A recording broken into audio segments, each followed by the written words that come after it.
So hi, welcome to the Noise Podcast. I'm Shane, I'm Glory. and we're here with. I'm Brompton. And I'm Blake, and we're from Action Adventure. All right, some questions to say about the upcoming album Imposter Syndrome. So congrats on that, by the way. How do you feel about the response to the announcement so far? It's pretty great, actually. I mean, lots of people have been really positively reacting to a lot of the tracks. People have been saying that they've been relating to a lot of the songs. We took some chances with the single selection, and they seem to be paying off. So that's pretty cool. Oh yeah, Oh yeah, fucking album is incredible, dude. It's really good. Yeah. Thank you. Thank you. Mm-hmm. Dude, all right. Is there any meaning behind the album title or cover art? Oh yeah. So as far as the title, like it's crazy because we recorded this like a year ago, and some of those songs go back even further. And we always talk about how like we definitely have and had imposter syndrome for sure. Everyone was when we started coming up, everyone would always talk about, how barricades blew up on TikTok, and how it feels and stuff. And for us, we always appreciated that success, but it never felt real because it was during the pandemic and it was like this weird online following, but we never really played any shows until like nearly a year later. So it just felt like we didn't belong for sure. I don't know if you want to jump on that, Brompton, about the title. I can. I mean, it really just kind of we always pretty much from the inception of the band, it was always just kind of like, well, this is kind of weird. Like, do we really fit in? Do we belong here? And then, with the the small amounts of success that we saw over the pandemic, really not being able to play a show, like Blake said, it never really felt like super real. Um, and it just kind of like felt like it happened, but it didn't really feel like anything was like super different. So, we went into writing this record and it was just kind of like, well, we're on this label. We have these resources now and it's great, but it's just kind of like, don't fuck it up. mm-hmm. Yeah. It's just, it was honestly just kind of like it was a really weird headspace, and the pandemic was weird for all of us, obviously. And, it was the same for every one of us in the band. Sure. So obviously, like you guys had that TikTok success, but you were able to follow that up with the EP, and then like so you guys have gotten out there, you've played shows. Are you guys feeling like the success is there now that you guys are out there and kind of seeing it in person? It's like a mixed bag, right? Yeah, it's definitely not like we're the most successful band of all For time, sure, yeah. but I mean, we're definitely seeing and feeling the love out there, which is awesome. And I mean, that's all we can really ever ask for. We're just really glad that people are that the stuff that we're putting out, people are resonating with it, and that it seems to be going well, and we're just hope that it continues to keep going well. Oh yeah. And it was just awesome to see like when you guys kind of start to come up with, throughout the pandemic and everything, people just were so quick to embrace you guys. Like there was really just like it went from like never heard your name to like everybody was talking about you guys, and it's kind of stayed that way. Yeah. Like people are still into it, Mm-hmm. It wasn't just a fad, basically. Which is good. That's great. So can you tell us can you tell us a little bit about your writing process for this album? This one was hard because it did happen entirely during the pandemic, with the exception of a couple of songs which were originally B-sides from Pulling Focus. A lot of it was completely remote, which is not normal for us. We normally like to all get into a room together and, really flesh out parts. And maybe I'll come with a riff, or Oren will come with a riff, or even Adrian or Blake will come with a riff. And we'll like sit down and we'll kind of like add the different layers and kind of flesh everything out together. This time it was a lot of us going back and forth, a lot of like Zoom calls, a lot of FaceTime, a lot of like somebody recording something at home and then sending me like the stems. So then, I would just like put it into Pro Tools, and we would like, try and arrange it and hope that it came out the way that, whoever sent it or whoever thought of it was, was really thinking. You know, honestly, I'm pretty stoked with the final product, but it was definitely not what we're used to at all. It was very, very weird. I just love talking about how like some of those songs were written during the pandemic, and there's like 2 or 3 that were written like years ago. So it's like a crazy just like thing when you look back on it. It's like, man, there's like some new songs on here and songs that we've been waiting to release and we've been sitting on forever. So it's crazy to just like have it all out and packaged into this like awesome 10-song album. Hell yeah. It's like a time capsule almost, like a it really is. adventure time capsule. It's surreal when I listen to some of these songs. I'm like, man, because like so much has changed, not even like just in our band lives, but in our personal lives, like from the time a song was incepted 3 years ago to now. So it's definitely like it's like a kind of like a time capsule, really testament to like what we've been through personally and professionally. So we're talking, obviously most of this was written during the pandemic, but what songs were the ones that you guys like sat on and are like finally out now or will be out in a couple days? Actually 3 of the 4 singles were all written 4 years ago. Oh wow. Yeah, all of them pretty much. It's not Levity, but 3818, Carolina Reaper, and Autopilot were all written in as a follow-up to Going Heel originally.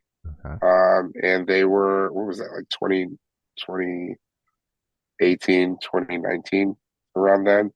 And then the final track on the record, Wanderlust, that was originally going to be like a 4-song EP.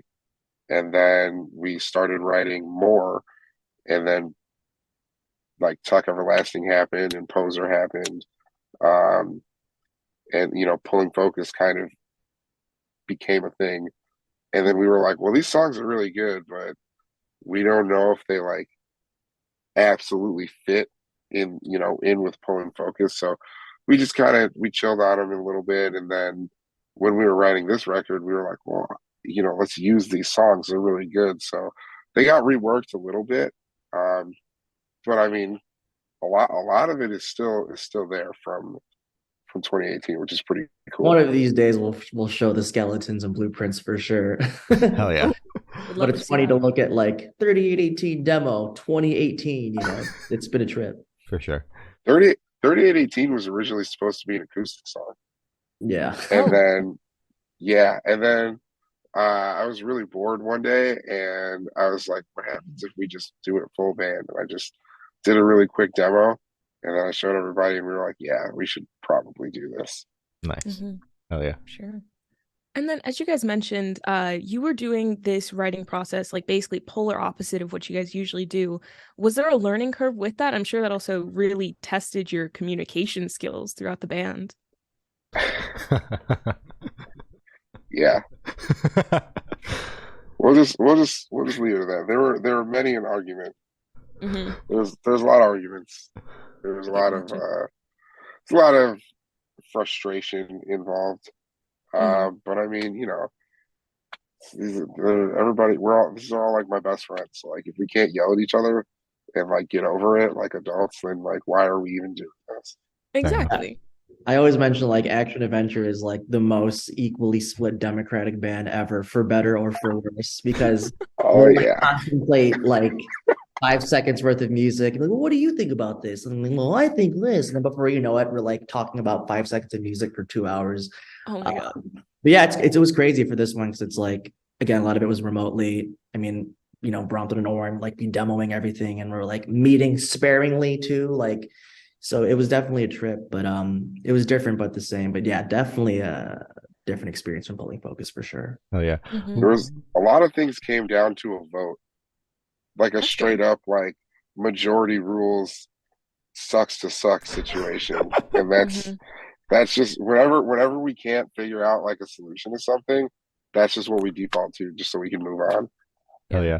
Brompton, we had spoken to you about that EP and I remember there was like one like millisecond in a song where you guys spent like hours fighting about it, and that still sticks out in my head to this day. So I'm glad, albeit I'm sure it drives you guys apart, I'm glad that we stuck true to the Action Adventure way and fought over 5 seconds of music here and there, One of my you don't even want to know.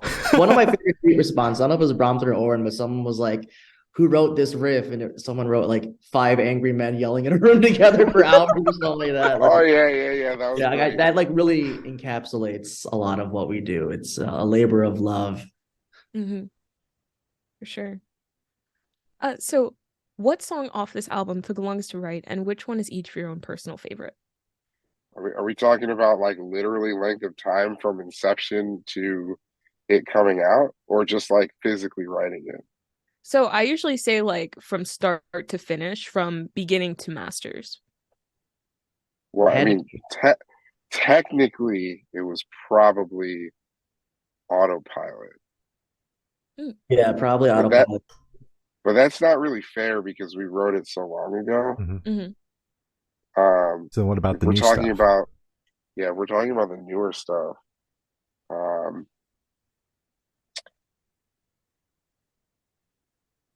Damn it, Blake, what do we call Pepsi for real? Was it Save Yourself? Save Yourself, yeah.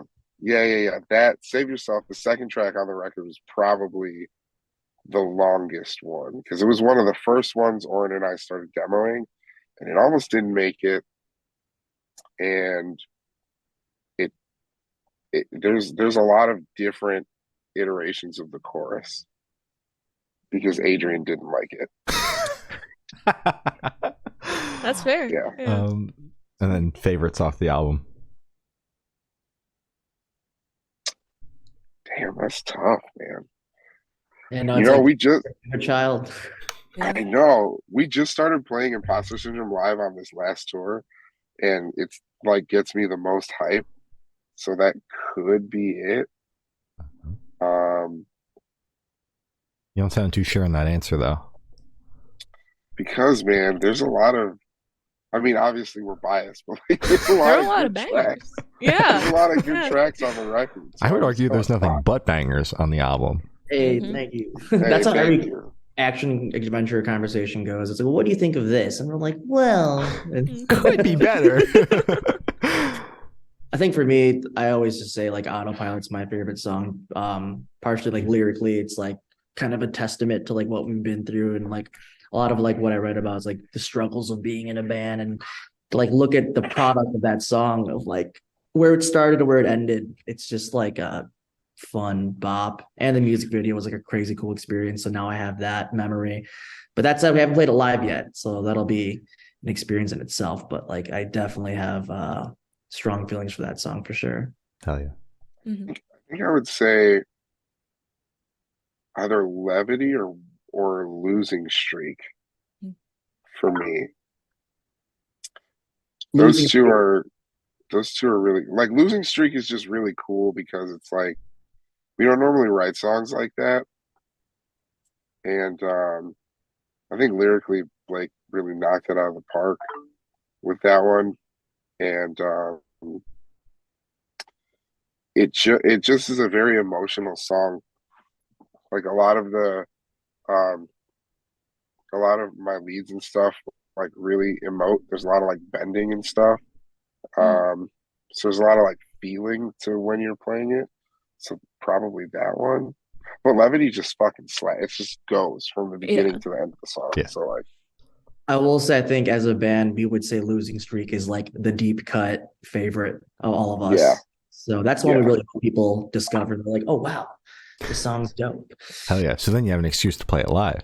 There you go. Exactly. Right. That was one we were like, man, should we make this a single? We're like, no, this is like a cool deep cut for people to like just discover. But yeah, Losing Streak is, I think we all kind of always mention that one of these conversations for sure. Oh yeah. So how'd the track list for the album come about? Did you guys write the opener be the opener, closer be a closer, to shuffle around and see what fits? What was that process like? Same action adventure thing, man. We all showed up with track list ideas, and like everyone's, I mean, a lot of them are similar, but ultimately everyone was different for sure. We're a band that, again, like we talk at nauseum about the track list order for sure. It was definitely like, so Imposter Syndrome was going to be first and Wanderlust was going to be last, and Save Yourself, Imposter Syndrome goes right into Save Yourself. That was it. That's all we knew. Everything in the middle was just kind of like, it was just up in the air. I mean, we narrowed it down to like two like orders for track listing. Um, I don't even know how this one won. I think we all just kind of gave up. I think I was making the track listing on the back, and I was like, "This is what it should be." And everyone was just like, we fought too much about this. Fine. I will Yeah, say, and then go ahead. I was gonna say, and then the label was like, "Yeah, this is cool. This flows," and we're like, "All right, cool. That's it. Let's just leave it." Yeah, exactly. Talk ad nauseum. I always love how we always talk about it too, because like we always get into the semantics of things. We're like, no one listens to the album straight through, or we live in a single world now. But like, no, like we all like really genuinely cared, and that's partially why it didn't get done, because we were just going back and forth and hearing everyone's reasonings. But I'm happy the way it came out, and hope people enjoy the order too. Hell yeah. Mm-hmm. So would you guys be able to tell us where Headspace is at while you were creating this record? It was horrible and dark. It was Yep. like yeah, it was just everything sucked at that time, man. Like we couldn't get together and do anything, but we still had to like, produce this piece of music, and it was like honestly, it was a pretty hard task. It was a pretty daunting task. Mm-hmm. Like we were writing like up to the week that we went into the studio. Oh wow. Like we like got together a few times that week, and it was like the first time we'd all been in the same room in months. And we had like a couple of practices that just ended at like 5 o'clock or 6 o'clock in the morning, just trying to like get everything done. Like we would go from like 8 or 9 p.m. to like 5 or 6 a.m. and That's just crazy. like because we had to get it done, because we only had 20 days to track the whole record. Mm-hmm. So there's a certain level of preparedness that we needed to have. So we really had to make sure that we could get it done. And I think that it was a little taxing mentally and emotionally, but I think that the songs are able to reflect that, and it was a good release. And I think that we came out the other end, feeling pretty good about everything. That's good. That's good. Mm-hmm. Oh yeah. So how do you recommend your fans to listen to this album for the first time? Should they do it in the car with friends, in the dark with headphones on? Is it a workout album, party album? What do you guys personally recommend? As long as they do it all the way through, I don't care. Yeah, give it a playthrough once front to back. I think it's funny because we always talk about track order. It's like, are we old school? Are we the only ones that listen to stuff front to back these days? But I think there's a value to that for sure, just like thematically and like vibe wise. So I would personally be like, hey, if you can listen to it front to back and just kick it, that would be sick. But that's just kind of selfish me talking for sure. A lot of times when I look at how we're gonna, select the track order for something, I almost do it like as if it was a set, like a live set. Like what songs really go well into each other? Because like I don't want to like mess up the vibe. Like you're sitting there and you're jamming and you're listening, and it's like, oh, this is weird. Why is this song here? Like this messes up the vibe completely. Yeah. So typically, I think all of our records do this pretty well. You can listen to them like front to back, and like there's like an ebb and flow to the whole thing. So, give it at least one full playthrough, and then go back and listen to your favorite songs over and over and over again and learn the words and stuff. Oh, yeah. But yeah, Brompton, it's just making it sound like you had the best argument out of everyone in the band. I don't necessarily think so. I just am very stubborn when it comes to shit like this. Fair enough. It's so funny. It's like, man, we value everyone's opinion so much in our band. It's kind of what it is sometimes. Yeah. That's fair. So this one should be super, super quick off the top of your heads. I want you guys to describe this album for new listeners in 3 words. 3 words each, 6 total. No more, no less. Absolute fucking bangers. Fuck there you yes. go. Man, I can't top that. Well, you have to try. You just got to be confrontational. Just do it. It is absolute straight bangers, straight fire, homie. Straight fire There you home. go. There we go. Yeah, like, that's what it is. I mean, we really showed up. I mean, what's cool about us, I feel like we don't really pull punches, when we're writing. We're not trying to like cater to anyone. We're really kind of like writing for ourselves. And this time we had 10 tracks, which is more than we ever had. So we definitely took those opportunities to like get weird and do things that like not necessarily, is like the move, but we're like, fuck it, we want to do it. Like Reaper sounded crazy to us. And we were like, do we really want to release this? Because it's so out there, but we are in love with it. And honestly, people love that song. Oh yeah. People really, we started playing it on this run, the recent tour, and people were like really reacting well to it, way better than we thought. We were really just doing it for ourselves at that point. And then now it's like, well, shit, now we can't stop playing the song. And that shit is hard, man. Oh, so that's partially why it took so long to get released, because that was one of those old ones. We're like, man, should we release that yet? We're like, oh, no one's ready for that yet, like here we are now, and people are loving it. So but yeah, that's kind of like about it. Like that's what I love about the singles too. Like they're all so different, but they're still cohesive. And if you want to give people kind of like an idea or a blanket of like, hey, we can riff, we can write some catchy shit, and we can just like have fun. So I think that's kind of, the singles really speak to that. Oh yeah. So in that same train of thought, is there a certain feeling or emotion you want listeners to have while going through the album?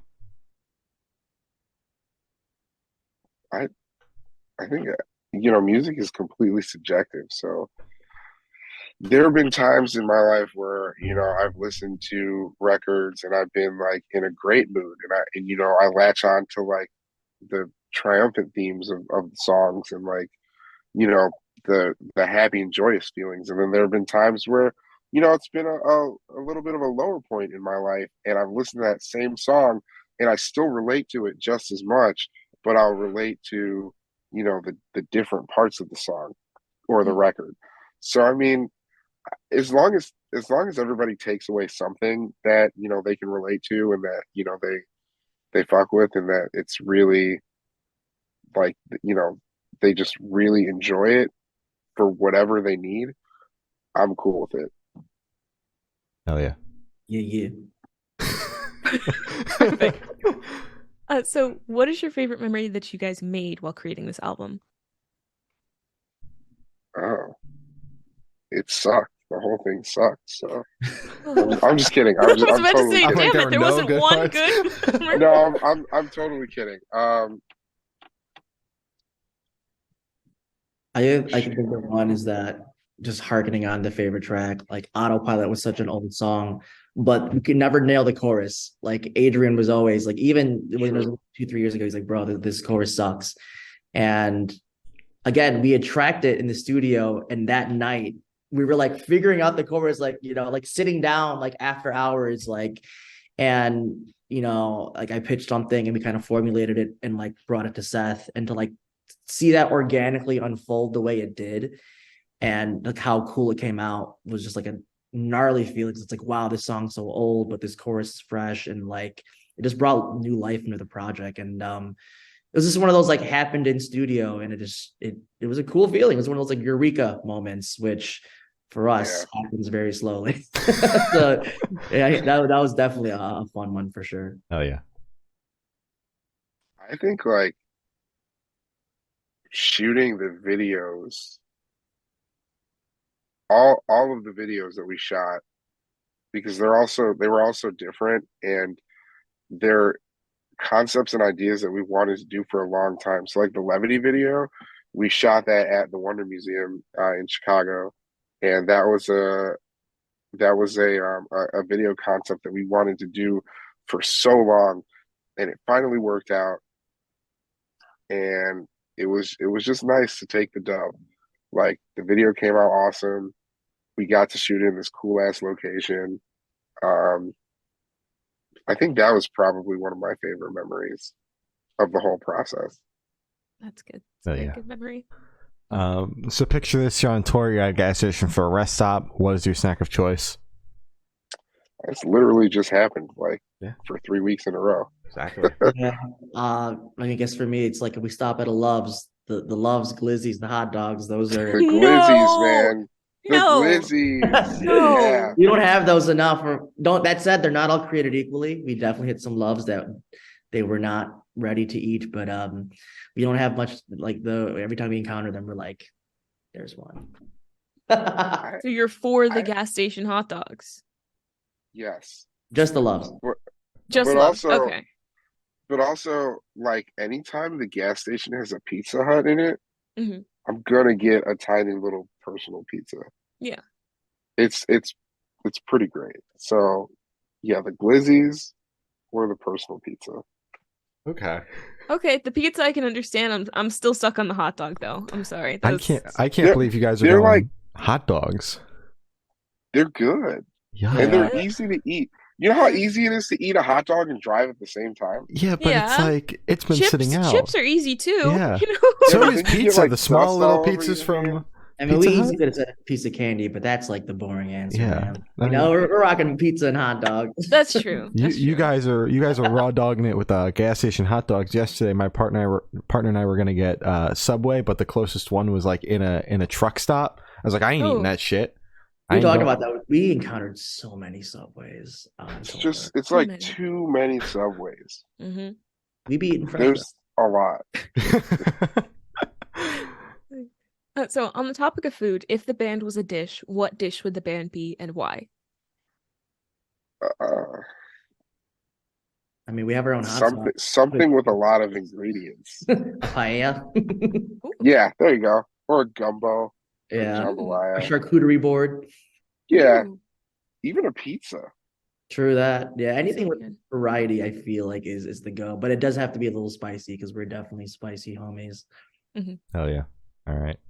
So for the last couple of questions, you guys shift completely away from music. So if you could switch lives with any celebrity, who would it be and what would you do? That's a loaded question. I got mine because I always think about it. I would love if I could switch places with anyone, definitely Donald Glover, man. I'm a fan Oh of my god, yeah. like not only like is his rap career killer, but like he's awesome like screenwriting career. He's like an actor. So like anyone that's like multi-talented like that, I'm like, dude, I want that. Yeah. So I completely agree. catch me taking improv classes. But yeah, you know what I mean? Like he's definitely been like someone that I think is super raw because I'm a sucker for anyone that can like do a bunch of cool, talented things. Oh, yeah. I agree. It's a good pick.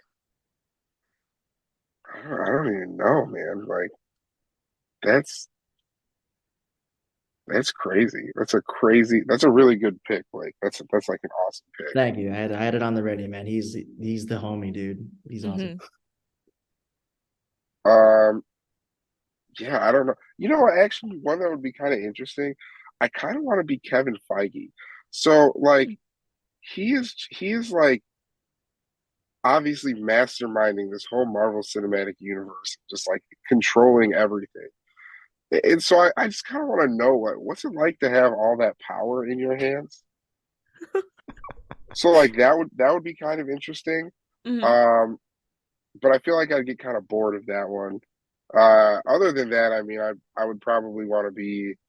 I'd still probably want to be a musician, just somebody far more talented and more successful than myself. Fair enough. Come on. That's fair though. It's, you know, So if you could have lunch with any celebrity or artist, dead or alive, who would it be and why? Yo, I got here. Let me help y'all out.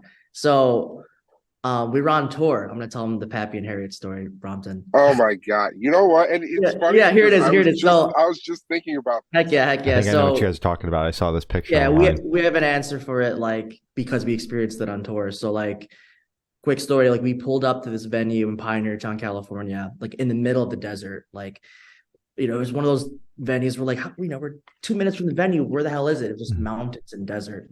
And we pulled up to this like small like bar, like almost like a Wild West town kind of vibe.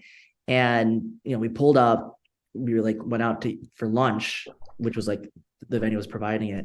And one of the dudes from Armor for Sleep was like, "Hey, check this out." He like showed us this picture on his phone. We're like, "Oh my God, there's this childhood dream actor of ours right here in front of the bar." And he was like there riding motorcycles with people. So I ran to the van and I was like, you guys, this dude's here. They're like, what? So we like ran out of the van, like a bunch of, school kids let out of school. And he was on his motorcycle with all of his dudes, and we couldn't tell which one he was, and we're like, oh my god. And he rode off into the sunset. And that was that. And deliver the punchline, Brompton. Yeah, and it's just crazy because we told this story like pretty much every night for the rest of the tour, and this one really hit hard because like we always thought like, oh, the one that would get away would be like, a girl, like a love of our life, whatever. And it turns out it was just Keanu Reeves. Holy shit. We were like so close to beating Keanu Reeves. Like, oh my god. Yeah, the dudes from Armor and Hawthorne Heights met him, and we were like, what? So because we were like seconds and feet away from that man, I think that would be the dude I'd want to get lunch with. Oh my god, yes. It was I would, yes, absolutely. It was heartbreaking. The wind was taken out of our sails for sure. We were like, dude, day ruined. Honestly, it kind of was. That's why I was like, we need to tell this story on stage because it's going to be cathartic for us for sure. Mm-hmm. And then Ben kept tagging us in the picture. I know. Wow, God, salt in the wound. Yeah, Man. I know. It was harmless. It was funny, but like, damn, bro, come on. Yeah, now we have some context for that answer for sure because we were really close. Yeah. Damn it. I hope he goes to like one of your shows. That'd be really cool while you're telling the story. Right. That would be super cool. Gonna keep sharing the story and hope it reaches him somehow.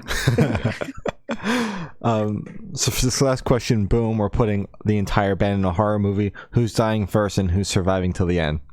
It's funny, we're all colors, so we'll probably all die first, right? Yeah.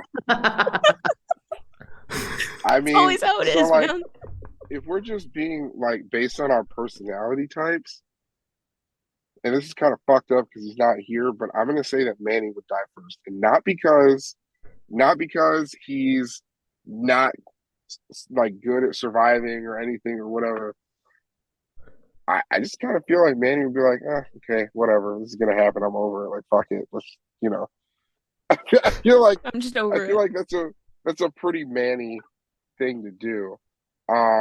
Followed very closely by me. I feel like I would die second for sure. I've always thought Adrian would be first, man, because he's always Irish goodbying or going on his own adventures. That's very fair, but Adrian has the strongest main character energy out of all of them. Oh, actually, you're 100% right. Yeah, Adrian is the character.